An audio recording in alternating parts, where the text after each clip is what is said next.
Welcome back to Just Chattin', and this is the series of videos that we do on Thursday and Sunday evenings just for our own amusement. Well, I have a lot of material to cover this evening, mostly because, as I mentioned in a previous video, our friends from Montecito have been busy. Some of their friends have been busy too, and I want to try to cover all of this while it's still newsworthy, and because we know the busyness is not going to stop. So by the time we get around to next Sunday, there's going to be a whole new batch of stuff to talk about. So when we come back.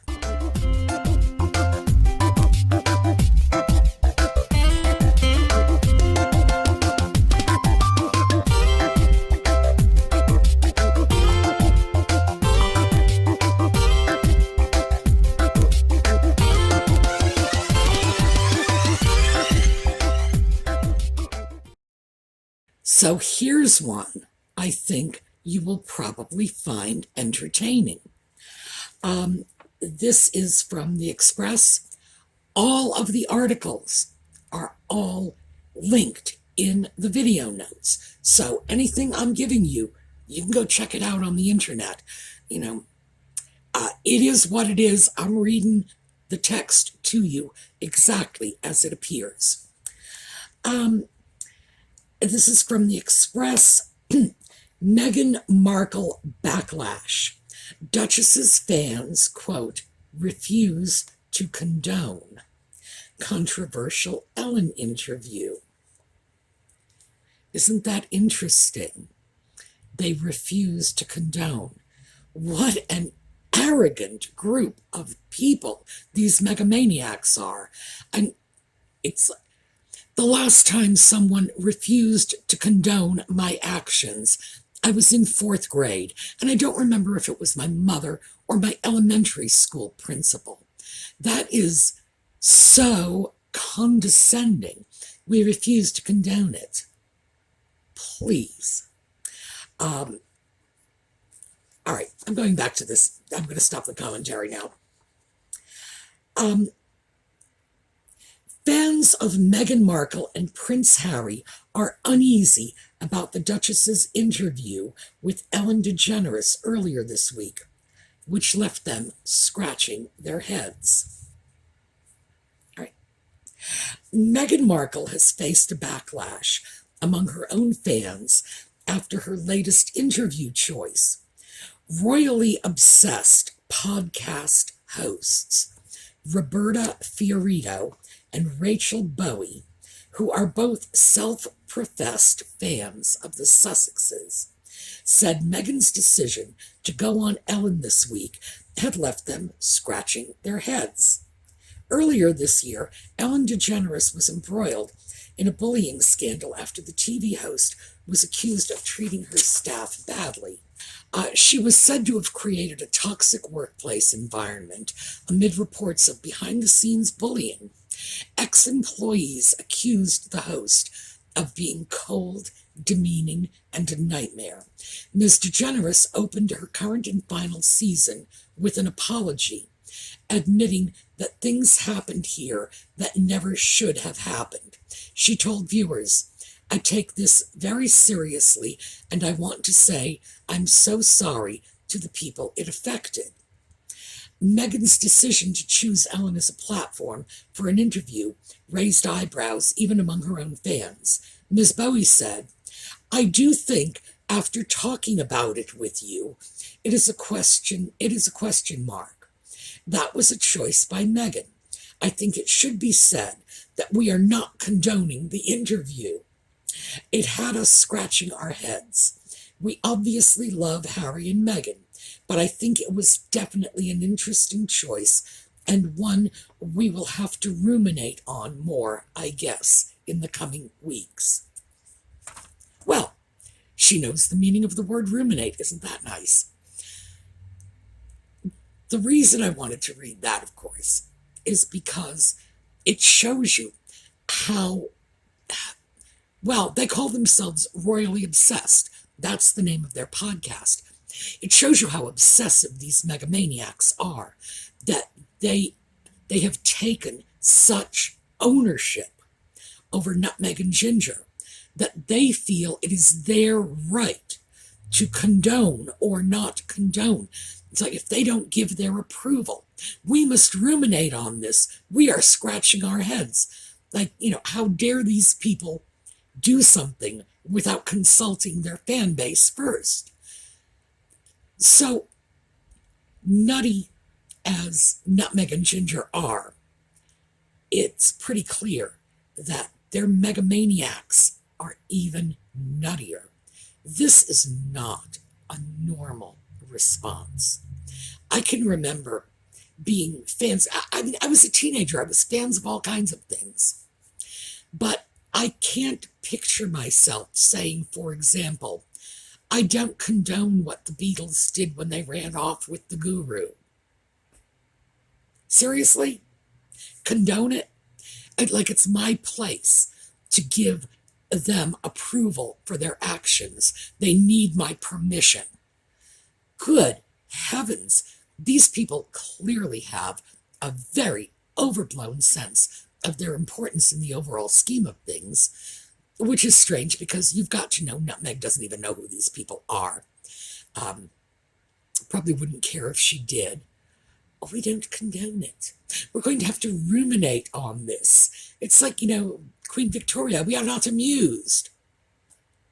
Good gravy Marie. All right, so I think that one speaks for itself. We're dealing with a pack of maniacs here.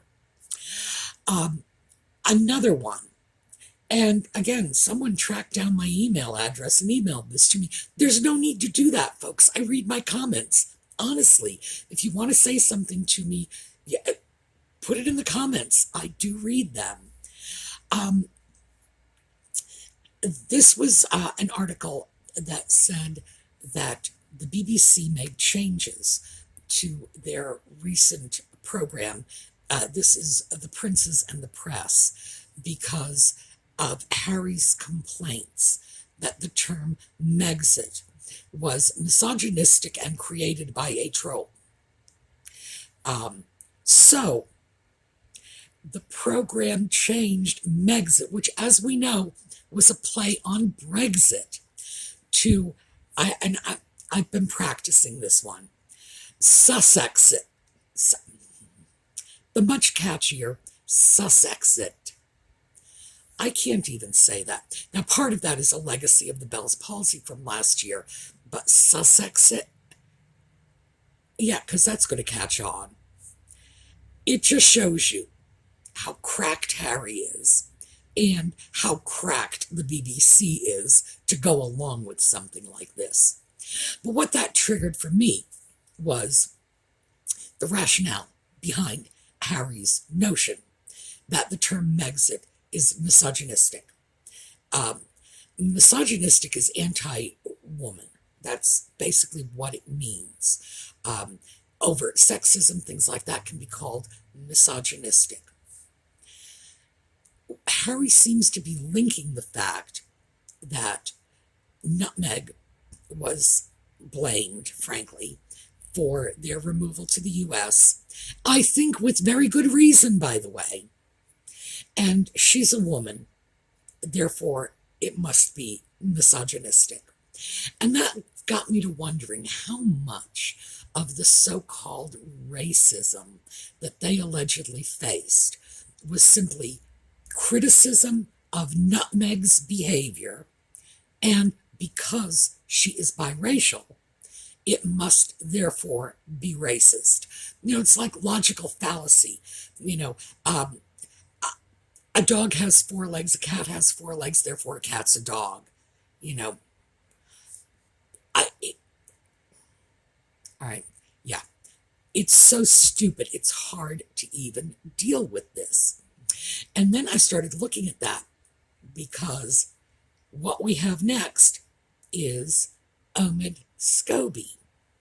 So he is the one who is continuing to push this agenda that the royal family and the British press and the royal courtiers are all racist people.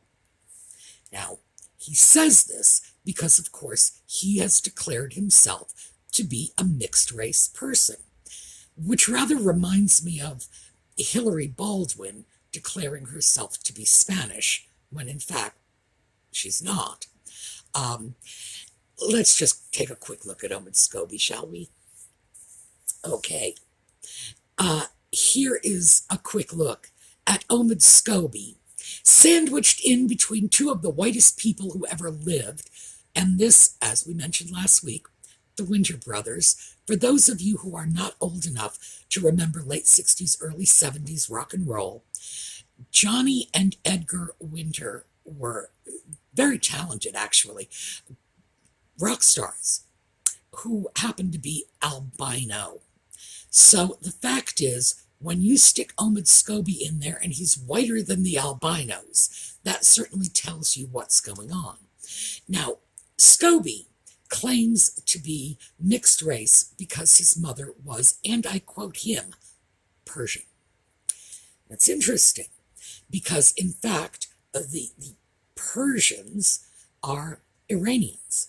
It's modern-day Iran. There is no Persia anymore. So a modern-day person from that part of the world is Iranian. They're not Persian. Persian is just this, I don't know, I guess it's more romantic than Iranian. But these are not people of color. Omid Scobie is not a person of color. Bodies have come out of rivers that are not as white as this guy. Like, seriously, this guy is as white as they come. And he's claiming that he's been the victim of racism. So I guess ultimately that tells you what's going on with this. If there is any sort of racism, and I'm sure there is, there's racism in the US, there's racism in the UK, there's racism everywhere on the planet. No one's immune from this. Whatever it is, it's not what they are defining it to be. And certainly when someone like Omid Scobie claims that he's the victim of racism, okay, you gotta question the source. So I started taking a look also at this is just a little digression I'm going to throw in. I found this, and this was apparently headlines from tabloids in the UK, where they whited out the word niggling. Now, we're going to talk about this because in the US, as well as the UK, we speak English. English gets its words from a number of sources. Most of our vocabulary comes to us from our Proto-Germanic roots, but we imported a great many words, and we still do all the time. English absorbs other words. We say we borrow them, but it's not like we're giving them back. So, and it's not really like we're stealing them because other people can still use their words. We got to find a better word for this. Niggling comes from Scandinavian. What it means is small, petty, picky. Comes from Scandinavian, from Old Norse, and it also comes to us in the word niggardly, which means cheap, mean, miserly. So you can see the connection. Small, petty, mean, cheap, miserly. The word Negro comes to us from Latin through Portuguese and Spanish. In Latin, it meant dark or black. Same thing in Portuguese and Spanish, and eventually came to be associated with dark-skinned people, came to the United States, got corrupted further. No connection whatsoever between these words. Totally different etymologies, totally different meanings. It's like to bare your soul or to shoot a bear. They sound alike, But are they the same words? No, of course not. And we know that. And in English, we have a lot of words like that. So let's move on. Anyway, digression, did want to share it. So back to the princes and the press. I would like to see that, but I can't because I'm not in the UK. And I even went through the bother of registering on the BBC website. I'm sure I'm going to get a whole bunch of junk mail, but it's okay. I keep a separate email account just for those purposes. I can't. It's only available to UK residents, and they actually check your ISP address when you go online to download it. So mine obviously is in the US. I suppose I might go back because you can get ISP maskers that will show all kinds of ISPs on, and they choose them at random. And sooner or later, I'll luck into one that's in the UK. Maybe I can download it then. But they usually choose them at random, and it's to disguise where you are logging in from. But no, I can't watch it. So I am relying on snippets and journalist articles at this point. Hopefully, I will get my hands on it before long. So let's just take a look at what we are getting about this. This is from the Express. Fury over BBC hatchet job conned into supporting Meghan and Harry. The BBC's new documentary on the royal family's relationship with the media has been slammed by a journalist who appeared in the two-part deep dive into the royals and publicity. Amanda Platel said she felt deceived by how her comments were portrayed in The Princes and the Press after the first installment aired, on Monday evening on BBC Two.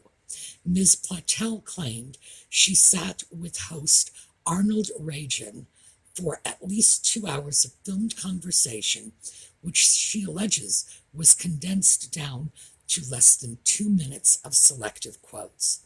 Writing in the Daily Mail, she called the documentary a hatchet job and a hagiography of Prince Harry and Meghan Markle. She added that she felt utterly conned by how her interview was edited into the program. Okay. Remember when we dealt with the meaning of the word hagiography? Aren't you glad we did now? Yes, so apparently I'm not the only person who is looking at this and saying it is hagiographic coverage. So, the Express cited an article in the Daily Mail. So, of course, I went over to the Daily Mail to check on that article because I do check my sources. When someone quotes someone, it doesn't matter if it's a newspaper, a news show, whatever. I go back to make sure because you just never know. Quotes can be taken out of context. And of course, that's what Ms. Platel is alleging. So, here's her story, and this is from the Daily Mail. Again, all the articles are linked. 8 months ago, I was introduced to the BBC's rising star, Amal Rajan, who asked me to be interviewed for a TV documentary he was making. It was about Princes William and Harry and their relationship with the media after the death of their mother, Diana. He said the working title was The Princes and the Press, but he went on to say, Delphically, that it didn't capture what we're doing. Indeed, it didn't. The first part of the resultant series, broadcast last Monday, was, in my opinion, a hatchet job on the palace and the press, and a hagiography of Harry and Meghan. It was so biased against the royals, the palace has since threatened a boycott of future dealings with the BBC, and by the way, it looks like they actually have done that. Clearly, being party to such a calumny was not what I signed up for when I submitted myself to at least 2 hours of filmed conversation with Rajan, who must be said was charming, self-deprecating, and made me feel everything was on the level. When I saw the program, my 2 hours had been reduced to less than 2 minutes of selective quotes. I felt utterly calmed. To avoid further ghastliness, I asked Rajan to show me any other edits of our chat that might appear in the second episode on Monday, given that 6 months has passed since the interview. He replied, quote, "Alas, impossible to share. We are still working on the program. I'm so sorry. As always, want to be fair." I think viewers have already made up their mind about how fair the series is. The producers allowed Meghan's lawyer, Jenny Alfia, to speak with the Duchess's approval at length and unchallenged. Most shamefully, they seem to have failed to offer the royal family the same opportunity. What's more, they gave disproportionate prominence to Omid Scobie, a Meghan supergroupie, who was co-author of the fawning biography.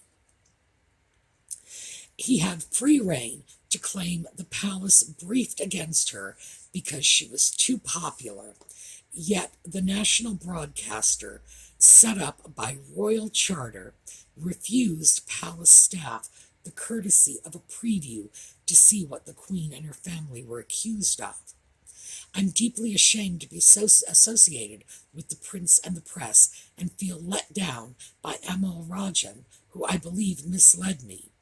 During Monday's episode, he highlighted 2 of my Daily Mail columns that were critical of the Duchess of Cambridge and Prince William, even though I've written any number in their favor. It seemed I was being used to bolster Meghan's case. I should have known better.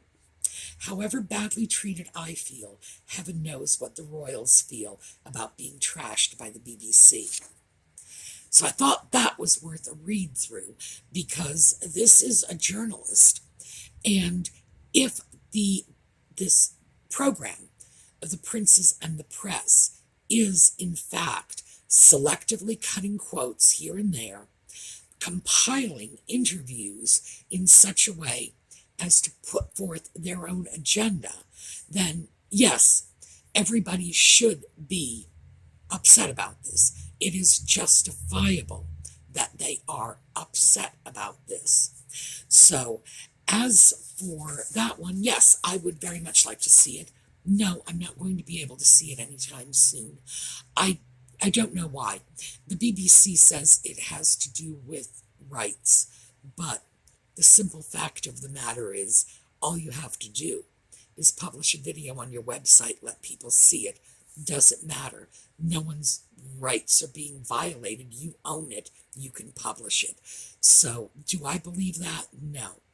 I do, however, believe that I gave them my name, well, not my name, but the fictitious name I used to set up my BBC account, and my junk mail email address, and my date of birth, which, by the way, oh, see, because they're British, I can get away with this. It was the date of the assassination of John Kennedy, by the way. No American my age, you wouldn't be able to pull that off on us. We know that date. But the Brits, maybe not. It's not like it was Guy Fawkes Day, right? So what's been happening is Nutmeg and Ginger are still attempting very seriously to control the dialogue. Are they getting away with it? Well, yes and no. Yes, they are controlling the media outlets that already favored them. These are media outlets they already controlled the dialogue with. What we're seeing now, though, is backlash. We're seeing their fans saying, I don't condone this. Okay. We're seeing journalists saying, I was misquoted to the point where I feel like you conned me. I'm not being allowed to see what they're publishing of my interview. we're seeing the backlash. Now, this is good because whenever anybody behaves as deplorably as those two behave, and because of their celebrity, notoriety, money, whatever, they've managed to get away with it, we all know the backlash is coming. Most of us are waiting for that other shoe to fall, and it looks like it's falling. All right, so that's what we've got today. Hopefully this will clear out sort of the backlog of recent news so that we can stay current with what's going on. As I say, our dear nutmeg is the gift that just keeps on giving. You know, by this time next week, there's going to be another 30, 40 stories out there. So, have a terrific week with Thursday. I will see you next on Thursday. Meantime, I look forward to your comments. Please let me know. Let me know what you think. Let me know what direction you want this to go into. Remember, you choose the direction of these videos. These are your videos. I do them for you. You tell me where you want them going. We have the giveaways still going on over on the SueMe's Angels Facebook page. It's a quick announcement to remind you to go over there because this is my way of providing some holiday cheer to my viewers and let you know how much you mean to me. So, yes, please go on over. I would love it if everybody could get a holiday present. At least some of you are going to get holiday presents, I hope. And we have a new slideshow on the way out. I thought it would be wonderful if we had a chance to see puppies, because I love puppies. My cat loves puppies. So we have a slideshow that was compiled from, I believe this was a dog adoption event that Brownhaven Studios, that's Liz Brown, she does a lot of the photographs that I use in these slideshows. She photographed this dog event. So we have puppy pictures. If that doesn't put a smile on your face, what will? All right, have a terrific week. I will see you all next Thursday.